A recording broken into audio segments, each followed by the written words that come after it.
Pemirsa, Kortas Tipikor resmi menyerahkan 3 perkara dugaan kasus korupsi yang menjerat mantan Jampitsus Febri Adriansyah ke Kejaksaan Agung. Di mana pelaksana tugas Jampitsus Rudi Margono menyampaikan pelimpahan ini disebut untuk mempercepatan penanganan kasus-kasus tersebut seperti pengembangan alat bukti dan juga barang bukti.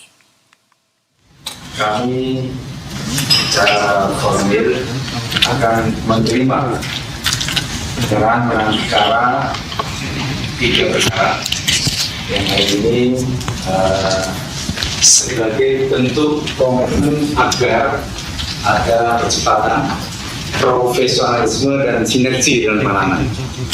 Karena faktanya masyarakat publik menunggu terkait dengan penyelesaian perkara seperti yang disampaikan oleh Bapak Ketua Komisi 3 tadi.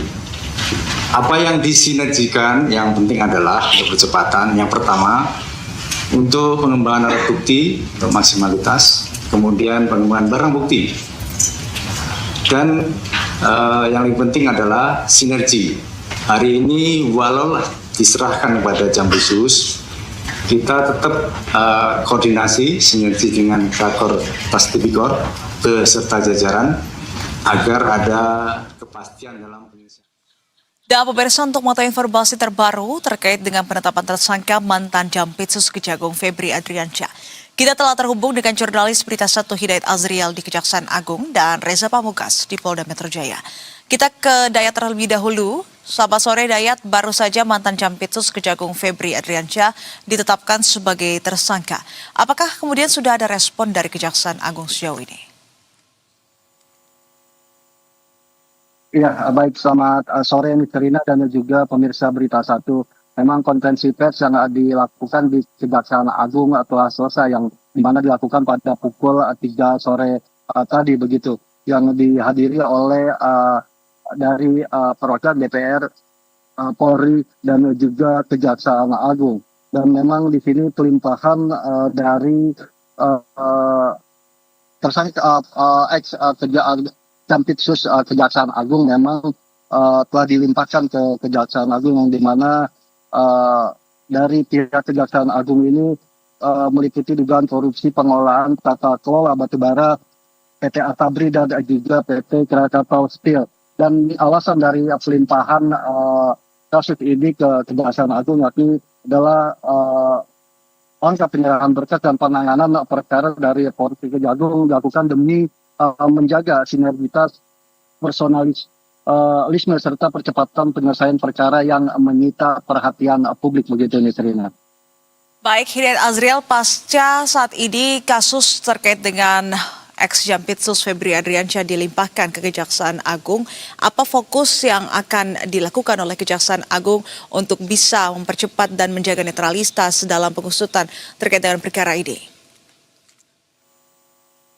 Iya, Nisrina, untuk kasus selanjutnya yang memang ditangani Kejaksaan Agung yang telah dilimpahkan ke Kejaksaan Agung begitu, saat ini memang pihak Kejaksaan Agung, DPR dan juga Polri saat ini juga sedang melakukan konferensi pers di gedung DPR di Komisi 3 begitu, dan memang tadi tidak sempat untuk mewawancarai yang lebih begitu dari pihak Kejaksaan Agung, karena memang mereka langsung berangkat ke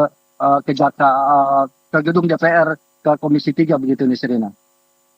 Dalam pertemuan antara DPR Polri yang sebelumnya ini sempat ke Kejagung begitu ya, apa saja langkah DPR dan juga Polri setelah penetapan tersangka Febri Adriansyah ini?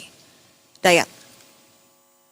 Iya, untuk langkah DPR sendiri, Bu Rohman tidak sempat memberikan keterangan oleh awak media begitu. Ya, nanti Bu Rohman mengarahkan kepada awak media untuk bisa bertanya langsung di Komisi 3 gedung DPR MPR yang memang dilakukan konferensi pers DPR begitu Nisrina.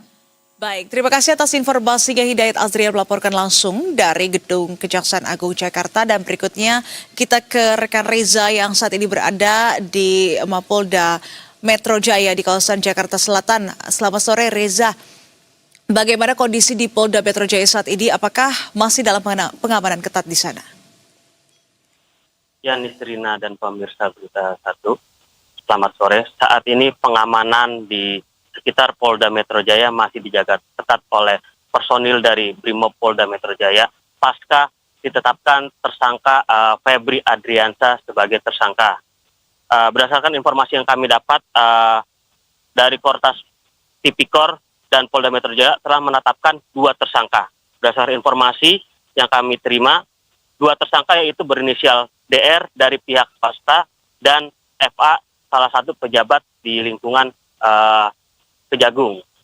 Sedangkan FA sendiri berdasarkan informasi kami dapat akan dipanggil dalam waktu dekat di Polda Metro Jaya. Sedangkan untuk DA salah satu tersangka yang dari pihak swasta sudah ditahan di rutan Mapolda Metro Jaya pada Jumat lalu. Itu, Miss Rina. Baik, Heru, maksud kami Reza, apa sebetulnya alasan dari penjagaan ketat yang diterapkan di Mapolda Metro Jaya ini? Meskipun saat ini kasus terkait dengan penetapan tersangka Febri Adriansyah sudah dilimpahkan ke Kejaksaan Agung. Reza. Ya, Miss Rina, berdasarkan informasi yang kami dapat, penjagaan ketat masih dilakukan karena masih adanya barang bukti yang ada di sekitaran Dirkrimsus Polda Metro Jaya, karena barang bukti yang ada di sini masih belum diserahkan ke pihak Kejagung, seperti itu, Miss Rina. Baik, dan setelah itu, apakah ada informasi juga terkait pemeriksaan barang bukti lainnya setelah penggeledahan di sejumlah lokasi pada kemarin dan beberapa waktu sebelumnya? Dan Miss Rina, berdasarkan informasi yang kami dapat, setelah menetapkan 2 tersangka dan cukup alat bukti, pihak Polda Metro Jaya akan menyerahkan barang bukti tersebut ke pihak Kejagung. Tapi kami belum mengetahui kapan waktu akan diserahkannya. Seperti itu. Baik, terima kasih kalau begitu atas informasinya Reza Pamungkas dari Mapolda Metro Jaya di Jakarta dan juga Hidayat Azrial di Gedung Kejaksaan Agung Jakarta. Dan terima kasih rekan-rekan, selamat kembali bertugas.